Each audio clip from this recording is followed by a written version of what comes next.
कांग्रेस की नौ मुंतखब रुकने राज्यसभा रेणुका चौधरी ने बीजेपी के सीनियर लीडर व साबिक रुकने असेंबली एनवीएसएस प्रभाकर के उस इल्ज़ाम पर शदीद बरहमी जाहिर की और हत्या की इज्जत का दावा पेश करने की धमकी भी दी, जिसमें उन्होंने इल्ज़ाम लगाया था कि रेणुका चौधरी ने राज्यसभा की सीट के लिए तेलंगाना कांग्रेस उमूर की इंचार्ज दीपा दास मुंशी को कार तोहफे में दी। गांधी भवन में प्रेस कॉन्फ्रेंस से खिताब करते हुए रेणुका चौधरी ने बीजेपी लीडर के उस इल्ज़ाम की शदीद मजम्मत की और उनसे मुतालबा किया कि वो इस सिलसिले में सबूत पेश करें, बसूरत दीगर उनके खिलाफ हत्या के इज्जत का दावा पेश करेंगी।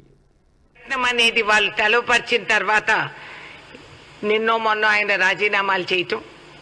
ఈ పరిస్థితి కేవలం చండీగఢ్ మేయర్ ఎలక్షన్స్ కాదు,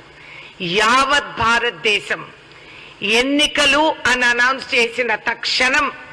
ఆ రాష్ట్రంలో వాళ్ళు రూలింగ్ పార్టీ వాళ్ళ పైన రైడ్లు చేయటం,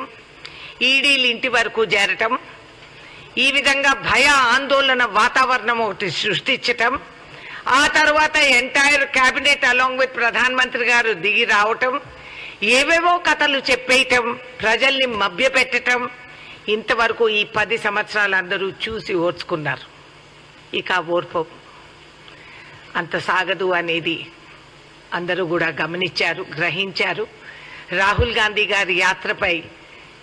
లక్షలాది మంది స్పందించి ఆయనతో పాటు నడుస్తూ ప్రతి భారతీయుడు అనుభవించే నరకం, బాధ, ఖర్చు, ఈ విధంగా చదువుకున్న పిల్లలకు ఉద్యోగాలు లేని పరిస్థితి, ఉద్యోగాలు లేవని ఎవరు పిల్లనిచ్చే వాళ్ళు లేరు, ఇన్ని కష్టాలకి గురి అయిన వాళ్ళు